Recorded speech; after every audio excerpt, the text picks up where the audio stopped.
Let's go. You're worse than I thought. I'm worse than you thought. What were you thinking? That you're a spoiled, bougie, rich kid with more clothes than brains who's gonna be impossible for me to get along with. What's good, everyone? Welcome back to the show Recap with Mo, where we're getting ready to get into a brand new show on this platform. Well, technically not a new show, but a oldie, but a goodie, right? So, with that being said, make sure to like and subscribe to this channel so you don't miss shit in it that's going down, alright? So the show that we're getting ready to talk about from the very beginning is A Different World. Now, let me tell y'all, this show right here, I was about, let me see, how old was I in 1988? I was around, I was alive. I think I was about 6, right? So, A Different World was a different place for me because, my parents would watch it with me, but I really didn't know everything that was going down, of course, because of my age. But now as a grown-ass man, I'm sitting here and I'm watching this show for the first time as a grown man. And I'm like, man, this show is still pretty good, even today in 2024. So I was like, I'm definitely going to cover this on my platform. Let me know how y'all feel about it. Make sure to hit that thumbs up to keep this thing going, helping me with the algorithm to spread the word about this platform, right? But anyhow, before we get into this thing, let me go ahead and step back. Y'all know how I like to go back and do a little bit of research before we start to dive into the show. So as we all know, this show was set up for Denise's character to, sort of spin off from the Cosby Show and start this whole new journey as a freshman in college. And it was sort of funny because in the first few episodes, you saw where Denise was having all of these issues, and we're going to talk about it tonight, about how she was having all of these issues with a roommate. She finally gets this roommate, but this roommate just so happens to be a Caucasian lady, right? Or young lady, right? And of course, me being a grown-ass man at this time in my life, I'm like, what in the world is going on in 1988 that, Dr. Cosby decided to go this route with, the Caucasian chick being the roommate and centering the storyline around Denise and this young lady. And then all of a sudden, for season 2, when it got completely different and it became a better show, it became a better show. If we were to be honest, it became a better show when Debbie Allen became the creative director of the whole movement of this show. It became better. Not only that, but the whole point of her actually graduating from an HBCU, bringing the raw, the rawness to the show, like it was just better overall, man. We got to be honest. But like I stated before, we're going back to the beginning, so we're going to have to start in season 1, and then we'll eventually get to season 2. So I hope y'all will stay on this journey with me as we travel down it, right? So it's crazy because, as I stated earlier, this show was created specifically for Denise and her journey at Hillman College. But she ends up getting pregnant at that same time around 1998 during the show by her husband, Lenny Kravitz. American Woman, do-da-da-da-da, American Woman. Y'all know I don't know the whole daggone song, but I could tell you that, right? So, they were having a baby. And Debbie Allen seemed like she was cool with the situation about, having a young pregnant student on the show. But Dr. Cosby said, hell to the no, Lisa Bonet could be pregnant, but not Denise Huxtable. No, we're not doing that. So, of course, that's why we didn't see her on the show afterwards, right? So, I'm going to be honest with y'all. Can I be transparent? Y'all know I love to do that, right? It got better when she left. I'm just going to be honest. The whole, let me just go ahead and get into the show. So what we're getting ready to recap is for season 1, episode number 1, titled Reconcilable Differences, all right? So the show kicks off with Dwayne Wayne, who is one of my absolute favorite characters on the TV show outside of George Jefferson and James Evans, right? We'll talk about them later. Not on this show, right? But we see Dwayne Wayne, and he's in the female dormitory, and he's trying to holler at every female possible in the building coming and going, right? So as he's attempting to speak with one of the sisters going up the steps, we see Loretta Devine. Now, let me go ahead and say something real quick. Miss Devine is fine. Let me tell y'all, man, I did not know. You know what? I'm used to seeing Loretta Devine, on Waiting to Exhale and all of those shows, even though she was still good then. But when I seen her on here, and going back to 1988, my mind wasn't in the same place. So I was like, when I seen them coming down those steps, I was like, who is that? I said, oh, she Divine Fine. I said, is that her real name? Anyhow, getting back on track, man. So she's coming down the steps. He sees her coming down, and he introduces himself as the official greeter of the dorm orientation committee, right? And she was like, oh, I didn't know that we had that. So I'm sitting here like, okay, who is she? Like, is she someone of authority? Is she a student, just an older student? What? But we find out very quickly who she was and what she was, because he's trying to invite her back over to his room or whatnot, talking about, hey, you can meet up over there at 7:30. She's like, look, I'm not going to be able to make it because I got somebody coming over here to fix the soda machine. He was like, well, why you need to be here for that? She was like, well, somebody got to be here. And since I'm the dorm director, and Dwayne Wayne is like, oh, you the dorm director. He was like, oh, my bad. And as he's backing up, he was like, you know what? Anything that I said to you was out of respect. Y'all know respect.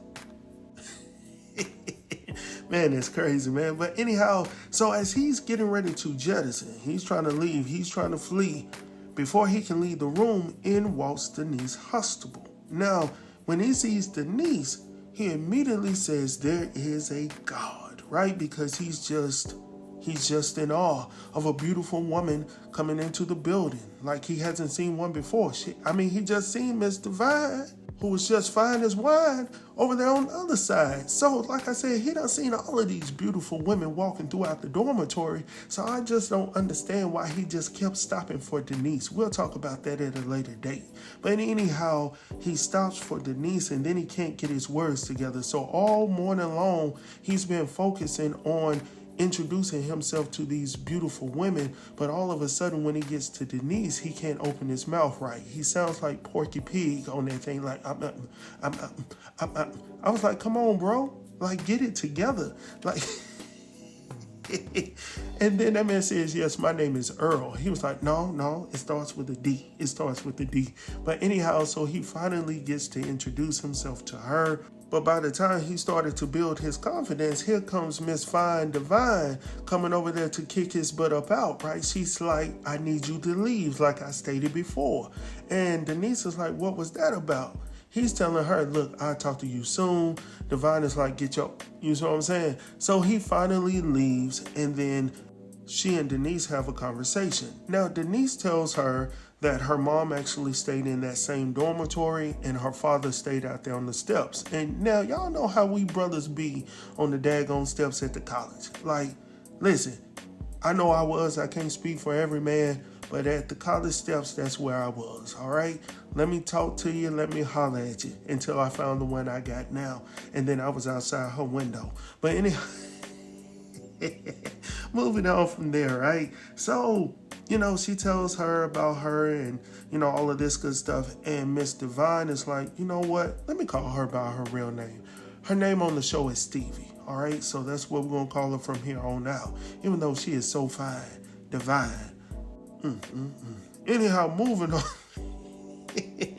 Moving on from there, though, she tells Denise her room number and all of that good stuff. So as Denise is getting ready to go upstairs, here comes Whitley down the steps, and she is so happy to see Denise. And of course, Denise is not happy to see her. She's trying to give all of the news to Denise, and Denise is like, look, I'm just trying to get upstairs to meet my new roommate or whatnot. And Denise is like, oh, you haven't met her yet? And she was like, no, I haven't. And she was like, oh, well, she seems like a pretty good girl, even though I can't call her a girl because she's a lot older than a teenager. So, of course, Denise is like, what are you talking about? She was like, well, she's about 26. 26? Yeah, about 26. And not only that, but she's been married before. Married, but not only that, she's been divorced. What, divorce? I was like, daggone, allow the girl to get to the room before you tell her any daggone thing else. So anyhow, they get upstairs, and then we see Denise going inside of her room, and she finally gets to meet her roommate by the name of Jaleesa. Now, Jaleesa is a beautiful woman as well. Nice chocolate sister, right? I've always liked her. So anyhow, when Denise comes into the room to introduce herself, the introduction is messed up from the get-go. Because you recall with the conversation that she had with Whitley, Whitley had conveyed to her all of this messiness, right? So when she gets into the room, the conversation is off because she's talking about everything that she heard from Whitley. Her age, she's been to jail, all of this stuff. So Jaleesa's like, okay, hold on, let's start over. And let me go ahead and let you know the real before we even get into all of this. Yes, I've been married. I do not have any kids, but my husband does, and that's the reason why we're divorced. I'm like, dang. Oh my gosh, man. That's why they divorced, right? So that explains why she's older as a student as well, because she probably got into an early marriage, and after the divorce, she decided to focus on herself. So here we are. So going on from there, we can tell off top as they're organizing the room and decluttering some things, we can tell that these two were going to have issues from the very beginning, not only because of how they started off from the introduction, but the organization. Denise is never organized at anything. We've seen that from the Cosby Show. She has never been organized, never focused. Jaleesa, on the other hand, is well focused. She's a lot more mature. She's focused on, exceeding her goals and achieving her goals and getting out, graduating. So next we head back downstairs where we see Denise coming downstairs, and she hears a knock on the door, the outside door, and it just so happens to be Dwayne Wayne. So Dwayne Wayne comes in and he gives her this document talking about, hey, I thought we would always be together, whoop, whoop, whoop. And he gives her this poem talking about, hey, I want you to read it. So when Denise starts to read it, she was like, to whom it may concern. So it wasn't even addressed to her. It was to whomever he would give it to, and he wanted them to read it. And it was a long ass letter, as a matter of fact, right? Long ass, all the way down to the ground. And she was like, look, I ain't got no time for this. So anyhow, going on from there, we see her headed towards Miss Divine. I'm sorry, not Miss Divine, Miss Stevie. All right, so she's headed towards Miss Stevie's room, and of course he disappears because he don't want no problems. So when Denise actually goes to see her, her whole point in going to see her is to change roommates. She doesn't feel comfortable with Jaleesa. She's concerned about them working together as roommates, and it's not a great fit. At least for Denise right now, right? So anyhow, she goes in and she sees Stevie. Stevie is playing around with her son, and she introduces her son to Denise, and Denise introduces herself back to her son, right? So anyhow, long story short, Denise conveys to Stevie that she wants to change rooms. She wants a new roommate, and of course, Stevie is like, okay, after one day? Like, you ain't even been here a complete night yet. All of a sudden, you want to change roommates? And she was like, well, we just don't fit. We don't gel.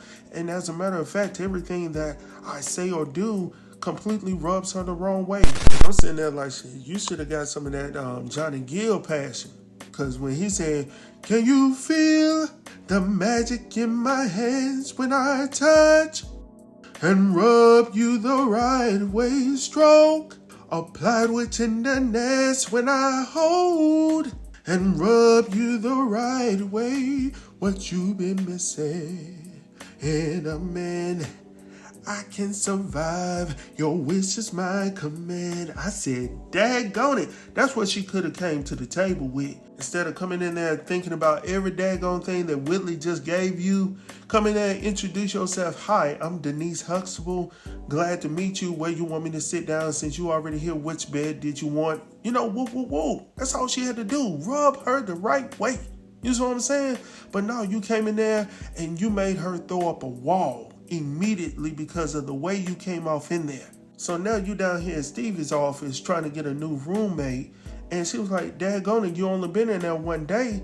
So she was like, okay, no, I think you need to work it out. But if you don't want to work it out, then I do have another option for you. And it just so happens to be Whitley Gibbert. And of course, Denise is sitting there like, Whitley?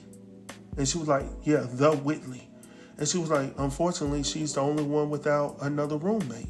And Denise is sitting here talking about, well, I can understand that completely. So then Denise didn't learn a daggone thing from this conversation because she comes back upstairs to her room to talk to Jaleesa, talking about, hey, I'm just going to start this over. We're going to start this out on the right track. And then she was like, I ain't even going to focus on all of that other stuff that we were into. And Jaleesa is like, okay, where are we going with this? And she was like, look, after my conversation with Stevie, I just feel like, it's just... And as she's talking, Jaleesa's like, hold on, wait a minute. So you mean to tell me that you went downstairs to Stevie, the dorm director, to request a new roommate? And Denise is like, yeah, I just went down there because my father had told me to speak up for myself and don't procrastinate or whatnot. And she was like, okay, so I'm quite sure that your father asked for you to be selfish, rude, and most importantly, sneaky. And Denise is like, well, I wouldn't say I'm all of that, right? And Jaleesa is like, no, I'm not done. Like, I just don't think this is going to work. I think it's worse than I thought it was because you are just this spoiled, rotten kid, rich kid, not only spoiled, rotten kid, but a rich kid with more clothes than brains. I was like, damn. So the next scene we see is Denise in her new room with her new roommate, Whitley. Now, of course, Whitley is not in the room at the time, but we do see her shortly after knocking on the door to get assistance to come in because she has an arm full of bags from shopping or whatnot. So when she gets in, she tells Denise that, she wished that she could have come with her because she just hates shopping alone. But not only that, she hated that she could not find a wheelchair. And I was like, what in the hell did she need a wheelchair for? She says that she needed a wheelchair to place in her car so she can get a good parking space because all the good parking spaces are taken at the shopping malls. I was like, the hell she didn't. So I was like, damn, that's messed up, man. And even Denise was like, come on, that's messed up. She was like, okay, so am I to blame because I got two good working legs? And I was like, damn, that's selfish, Whitley. Oh my gosh, man. So, like I said, watching this as a grown man now, I can sit here and say that's completely messed up what Whitley is talking about, like how selfish she was. Like as a child, I couldn't really grasp all of that. But looking at it from this vantage point, I'm like, yeah, she was completely selfish. Now I can see why she didn't have a daggone roommate. No one wanted to be around her. Not only that, Whitley is talking about getting ready to go take a bath or whatnot. Oh, no. Let me step back real quick because she said some other stuff and I wrote this down right here. She said when Stevie came to her to ask her about adding Denise to her room and taking her away from Jaleesa's room, she said she was taken aback because she went and did a little bit of research on Denise's family. And after doing that research, she was fine with rooming with Denise because of her parents' profession. With her father being a judge and all of that stuff, and Denise's father being a dentist. And Denise has to correct her about her father's profession. But of course, Whitley's like, cool, he's a doctor, he's in the medical field, whatever he's in, your mother's a lawyer, we're good. So going on from there, she asked her to rub her feet. And she was like, no, I actually don't rub feet. She was like, oh, that's a pity. So I guess she thought that, Denise was supposed to be there to serve her. And I was like, daggone, do you want to go back now? So anyhow, long story short, man, let's go ahead and get down to the nitty gritty. So later on that night, they go to the SAC, right? And Denise is coming down to speak to Whitley about the situation because she just doesn't understand what's going on. She's not feeling nobody at this point, right? So she comes down to see Whitley in the SAC. So when she gets down there, she signals for Whitley to come over and sit down and talk. So when Whitley comes over to the table, Whitley is looking across the room. She ain't focused on Denise at all. Denise is trying to talk to her, convey her feelings to her. And of course, Whitley is on the other side of the room looking at old boy at another table. And she's telling Denise that he's looking at her, like he's checking her out or whatnot. Denise is looking over there like, he looks like he's looking at me. She was like, nah, he ain't looking at you. He's looking at me. So long story short, old boy comes over there by the name of Chip, right? Chip St. Paul. What do you call his name? St. Patrick. I'm sorry. Chip St. Patrick. So when he gets over there, Denise and what's her name? Whitley are sitting there. Now, Denise is calm. She's cool over there, right? She ain't even studying, old boy and whatnot. But Whitley, on the other hand, she's throwing herself at old boy. And he ain't catching because he's over there to talk to Denise, as she stated before. And she felt some type of way about that. So he asked Denise if she wanted to get on the dance floor and dance a little bit. She was like, yeah, I would love to do that. Now, we already know that Denise is only doing it to throw it into, Whitley's face or whatnot. So while she's getting up to dance with him, here comes Dwayne coming in to swoop in to sit down to holler at Whitley. And he's like, man, I just hate to see a beautiful woman sitting by herself.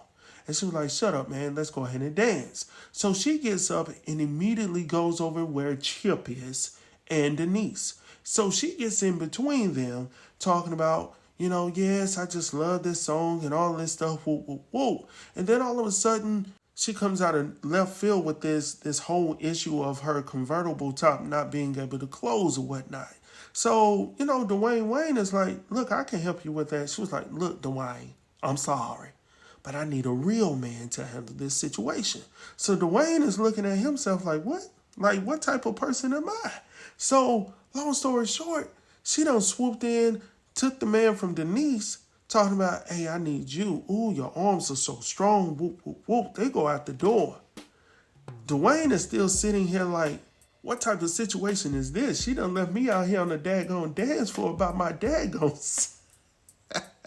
So anyhow, Denise is like, I'm cool with it, whatever it is, right? So anyhow, getting back to the room, we see Whitley over there passed out, knocked out with her eyes all covered. And then we see Denise over there can't get to sleep at all. And I'm like, what in the heck is that noise over there? So Denise gets up out of the bed. She walks over towards Whitley's bed or whatnot. And up on the shelf over there is a dual tape deck, that double-decker boom box over there. She got crickets playing on the cassette tape. And she can't go to sleep without the crickets playing. So when she hits that tape deck, Whitley pops up. And she says, Denise. And then she cuts it back up. And then she falls back to sleep. So anyhow, Denise can't get any sleep. So she decides to go back downstairs to the main hall area and lay down on the couch. While she's lying down on the couch, here comes Jaleesa to place something into her mailbox. While she's down there, she notices, Denise on the couch trying to get comfortable or whatnot.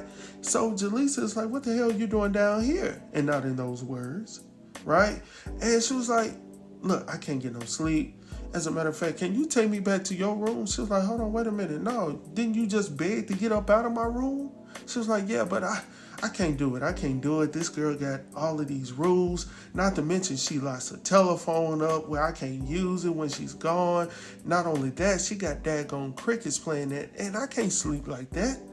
And she was like, okay, listen. Yeah, you can come back. They go back to the room.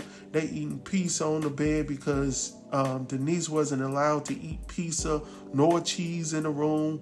I don't know why. Maybe she was allergic to the cheese. I don't even know. But one thing for sure, she did not want to go back to that room. So now we got a new roommate. Well, an old roommate. And we're moving on to episode number 2. So thank you guys so very much for checking out this recap of an oldie but goodie. And we're going to keep this thing going on. I got another show I'm going to introduce on Monday, so be ready for that one. So I'm going to have 2 to 3 oldies but goodies going on at the same time. Not to mention we got The Shot coming out next month on May the 10th. We also got another recap on Diara from Detroit. I got that coming. Also another... I guess the last episode breakdown for season 4 of Tyler Perry's Ruthless. I got that coming to you on Monday as well. So be on the lookout for all of that.